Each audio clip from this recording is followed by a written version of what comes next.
ಅಣ್ಣ ಸಂತು ನನ್ನ ಹೆಂಡತಿನ ಓಡಿಸ್ಕೊಂಡು ಹೋಗ್ಬಿಟ್ಟ. ಎಸ್, ಇದು ಯಾವುದೋ ಒಂದು ಪರ್ಸನಲ್ ವಿಚಾರಕ್ಕೆ ಸಂಬಂಧಪಟ್ಟಂತೆ ಸುದ್ದಿ ಸಿಗ್ತಾ ಇದೆ, ನೋಡೋಣ. ಅಣ್ಣ, ನನ್ನ ಹೆಂಡತಿ ಸಖತ್ತಾಗಿದ್ದಾಳೆ, ಓಡೋಗ್ಬಿಟ್ಲು. ನನ್ನ ಹೆಂಡತಿ ತುಂಬಾ ಒಳ್ಳೆಯವಳು, ತೆಳ್ಳಗೆ ಬೆಳ್ಳಗಿದ್ದಾಳೆ. ನನ್ನ ಹೆಂಡತಿನ ಸಂತು ಓಡಿಸ್ಕೊಂಡು ಹೋಗ್ಬಿಟ್ಟ. ನಾನು ಇರ್ಬೇಕಾ ಬೇಡವಾ ಅಣ್ಣ?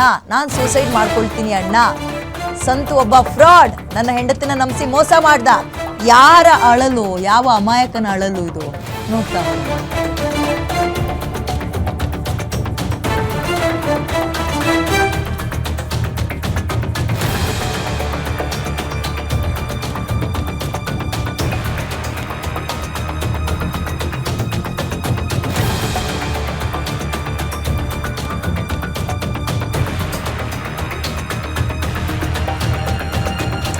ಇದು ನೋಡಿ, ಬನ್ನೇರುಘಟ್ಟದಲ್ಲಿ ಹೆಂಡತಿಯನ್ನು ಕಳ್ಕೊಂಡು ಗಂಡ ಗೋಳಾಡ್ತಾ ಇರುವ ಪರಿ ಇದು. ಅಣ್ಣ, ಸಂತು ನನ್ನ ಹೆಂಡತಿ ಓಡಿಸ್ಕೊಂಡು ಹೋಗ್ಬಿಟ್ಟ. ನನ್ನ ಹೆಂಡತಿ ಸಖತ್ತಾಗಿದ್ದಾಳೆ, ಓಡೋಗ್ಬಿಟ್ಲು ಅವನ ಜೊತೆ. ತುಂಬಾ ಒಳ್ಳೆಯವಳು, ತೆಳ್ಳಗಿದ್ಲು, ಬೆಳ್ಳಗಿದ್ಲು, ನೋಡಕ್ ಚೆನ್ನಾಗಿದ್ಲು. ಬಟ್ ಸಂತು ನನ್ನ ಹೆಂಡತಿಯ ತಲೆ ಕೆಡಿಸಿ ಓಡಿಸ್ಕೊಂಡು ಹೋಗ್ಬಿಟ್ಟ. ನಾನು ಇರ್ಬೇಕಾ ಬೇಡವಾ, ಸೂಸೈಡ್ ಮಾಡ್ಕೋತೀನಿ ಅಂತ ಒಬ್ಬ ಅಮಾಯಕ ಗಂಡ ಗೋಳಾಡ್ತಾ ಇದ್ದಾನೆ. ಬನ್ನೇರುಘಟ್ಟದಲ್ಲಿ ಹೆಂಡತಿಯನ್ನ ಕಳ್ಕೊಂಡು ಮದುವೆ ಆಗಿತ್ತು, ಆ ಪುಣ್ಯಗೀತಿ ಮತ್ತೊಬ್ರ ಜೊತೆ ಹೋಗಿದ್ದಾರೆ. ಇದೀಗ ಗಂಡ ಗೋಳಾಡ್ತಾ ಇದ್ದಾನೆ, ನನ್ನ ಹೆಂಡತಿ ನನಗೆ ವಾಪಸ್ ಬೇಕು, ಬರಲಿಲ್ಲ ಅಂದರೆ ನಾನು ಏನಾದರೂ ಮಾಡ್ಕೊಬಿಡ್ತೀನಿ ಅಂತ.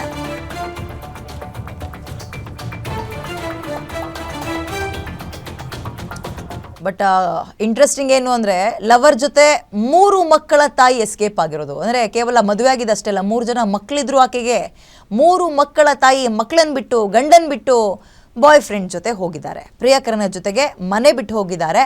ಆ ಮಹಾನ್ ತಾಯಿ, 3 ಮಕ್ಕಳಿದ್ದಾರೆ. ಬನ್ನೇರುಘಟ್ಟ ಸಮೀಪದ ಬಸವನಪುರ ಗ್ರಾಮದಲ್ಲಾಗಿರೋ ಘಟನೆ ಇದು.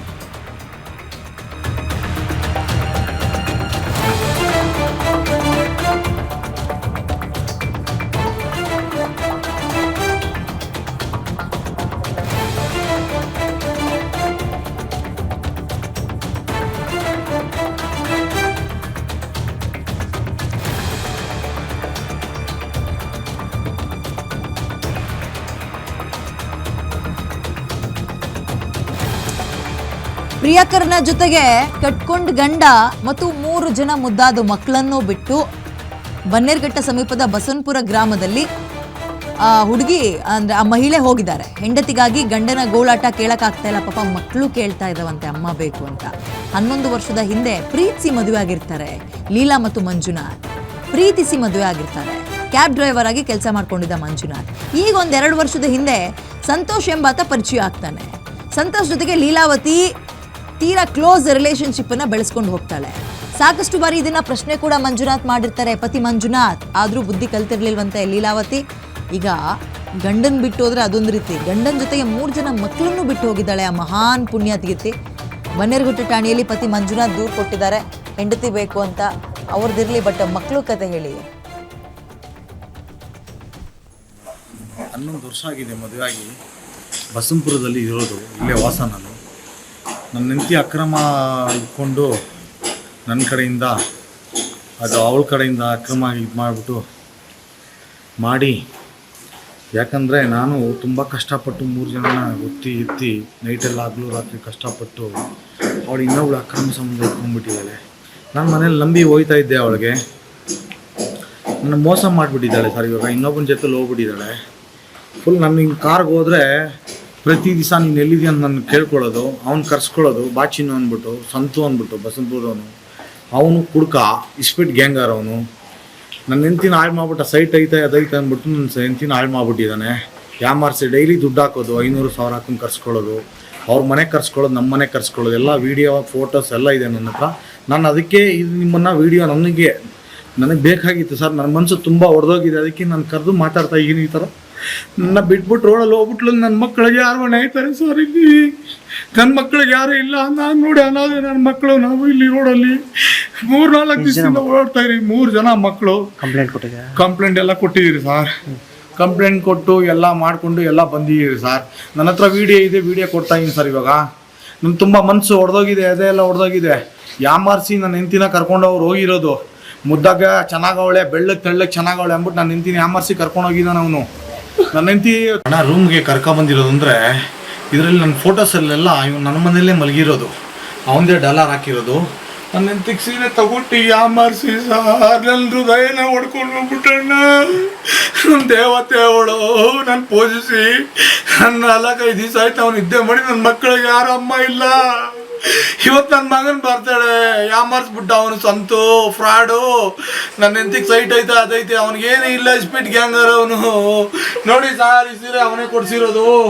ನೋಡಿ ಸಾರ್ ಇದೆಲ್ಲ ಸೀರೆ ಕೊಡಿಸಿ ಎಲ್ಲ ಇದು ಮಾಡಿ ಮೋಡಿ ಮಾಡಿ ಮಲಗಿ ನನ್ನ ಮನೆಯಲ್ಲೇ ಮಲಗಿರೋದು ಅವ್ನು ಬಂದು. ನನ್ನಲ್ಲೇ ಮಾಡಿ ಎಲ್ಲ ಮಾಡಿ ಮೋಸ ಮಾಡಿರೋದು ಅವನು. ನನ್ನ ಹೆಂಡತಿ ಮುದ್ದಾಗಿದ್ದಾಳೆ, ಚೆನ್ನಾಗಿದ್ದಾಳೆ, ಸಕ್ಕದಾಗಿದ್ದಾಳೆ. ಮೋಸ ಮಾಡಿಬಿಟ್ಟ ಅಣ್ಣ. ರೂಮ್ಗೆ ಕರ್ಕೊಂಬಂದಿರೋದು ಅಂದರೆ ಇದರಲ್ಲಿ ನನ್ನ ಫೋಟೋಸಲ್ಲೆಲ್ಲ ಇವನು ನನ್ನ ಮನೆಯಲ್ಲೇ.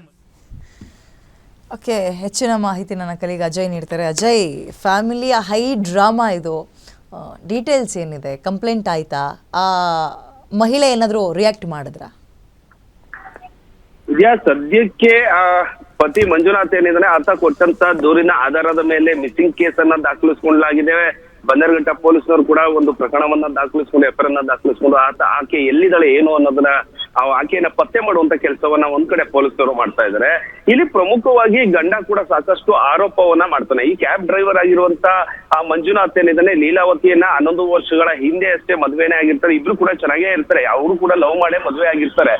ನಂತರ ಅಂದ್ರೆ ಈಗೊಂದು 2 ವರ್ಷಗಳ ಹಿಂದೆ ಅಷ್ಟೇ ಈ ಮತ್ತೊಬ್ಬ ಏನು ಇದ್ದಾರೆ ಇವಾಗ ಸಂತೋಷ್ ಅಂತ ಆತರ ಆ ವ್ಯಕ್ತಿ ಏನಿದ್ದಾನೆ ಆತ ಪರಿಚಯ ಆಗ್ತಾನೆ. ಕೆಲವೊಂದಷ್ಟು ಮಾತುಗಳು, ಫೋನ್ ಕಾಲ್ಗಳು, ಜೊತೆಗೆ ವಿಡಿಯೋ ಕಾಲ್ಗಳು ಆಗಿರ್ಬೋದು, ಹೀಗೆ ಸಾಕಷ್ಟು ನಡೀತಾ ಇರುತ್ತೆ. ಮಧ್ಯದಲ್ಲಿ ಆಕೆ ಕೂಡ ತನ್ನ ಗಂಡ ಇಲ್ದಂತ ಸಂದರ್ಭದಲ್ಲಿ ಸಂತೋಷನ್ನ ಕರ್ಸ್ಕೊಳ್ತಾ ಇರ್ತಾಳೆ, ಮನೆಗೆ ಕರ್ಸ್ಕೊಳ್ತಾ ಇರ್ತಾಳೆ. ಜೊತೆಗೆ ಆತನಿಂದ ಸಾಕಷ್ಟು ವಸ್ತುಗಳನ್ನ ಪ್ರೆಸೆಂಟ್ ರೂಪದಲ್ಲಿ ಪಡ್ಕೊಂಡಿರ್ತಾಳೆ. ಅಂದ್ರೆ ಆತ ಕೂಡ, ಯಾಕಂದ್ರೆ ಇವಳು ಯುವತಿ ಏನಿದ್ದಾಳೆ, ಗೃಹಿಣಿ ಏನಿದ್ದಾಳೆ, ಆಕೆ ಆ ಸಂತೋಷನ ಜೊತೆ ಅಕ್ರಮ ಸಂಬಂಧವನ್ನ ಹೊಂದಿರ್ತಾಳೆ. ಅದೇ ರೀತಿಯಾಗಿ ಆ ಸಂತೋಷ್ ಕೂಡ ಈಕೆಗೆ ಕೆಲವೊಂದಷ್ಟು ವಸ್ತುಗಳನ್ನ ಕೊಡ್ತಿರ್ತಾನೆ. ಅಂದ್ರೆ ಸೀರೆ ಆಗಿರ್ಬೋದು, ಸಣ್ಣ ಪುಟ್ಟ ಗಿಫ್ಟ್ಗಳಾಗಿರ್ಬೋದು, ಜೊತೆಗೆ ಮಾತಿನ ಮೋಡಿಯನ್ನ ಮಾಡಿರ್ತಾನೆ ಅಂತೇಳಿ ಗಂಡ ನೇರವಾಗಿ ಮಂಜುನಾಥ್ ಆರೋಪವನ್ನ ಮಾಡ್ತಾ ಇದ್ದಾಳೆ. ತಾನು ಇಲ್ದಂತ ಸಂದರ್ಭದಲ್ಲಿ ಆ ಒಂದು ಸಂತೋಷನ ಅಕ್ರಮ ಸಂಬಂಧವನ್ನ ಇಟ್ಕೊಂಡು ಮನೆಗೆ ಕರ್ಸ್ಕೊಂತಾ ಇದ್ದು, ಜೊತೆಗೆ ಬೇರೆ ಕಡೆಗಳಲ್ಲಿ ಹೋಗ್ತಾ ಇದ್ರು.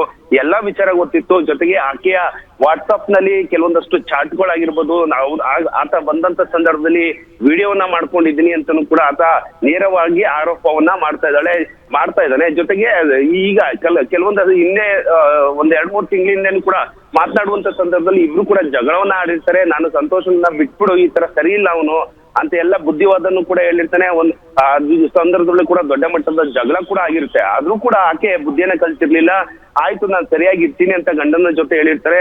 ಜೊತೆಗೆ 3 ಜನ ಮಕ್ಳು ಇರ್ತಾರೆ. 3 ಜನ ಮಕ್ಕಳನ್ನು ಕೂಡ ಬಿಟ್ಟಿದ್ದಾಳೆ ಈಗ ಸದ್ಯ.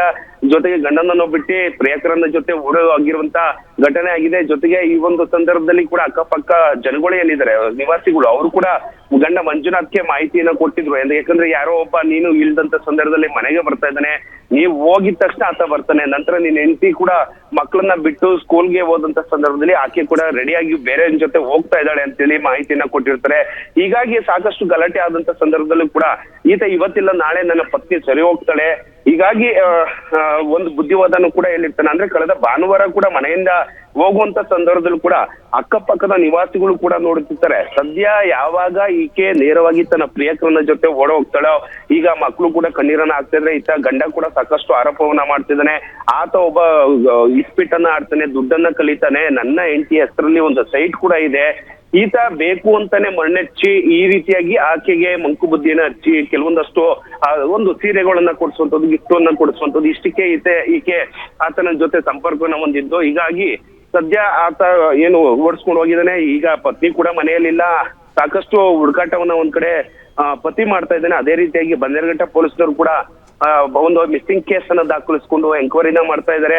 ಇತ್ತ ಬಸವನಪುರದಲ್ಲಿ ಕೂಡ ಆತ ವಾಸವಾಗಿದ್ದು ಕಳೆದ ಹಲವು ವರ್ಷಗಳಿಂದಲೂ ಕೂಡ ಈ ರೀತಿಯಾದಂತ ಸಂದರ್ಭದಲ್ಲಿ ಕೂಡ ಆತ ಕೆಲವೊಂದಷ್ಟು ವಿಡಿಯೋಗಳನ್ನ ಮಾಡಿಕೊಂಡು ಸೋಷಿಯಲ್ ಮೀಡಿಯಾದಲ್ಲಿ ಅರಿವು ಬಿಟ್ಟಿದೆ. ಸಾಕಷ್ಟು ಟ್ರೋಲ್ ಕೂಡ ಆಗ್ತಾ ಇದೆ.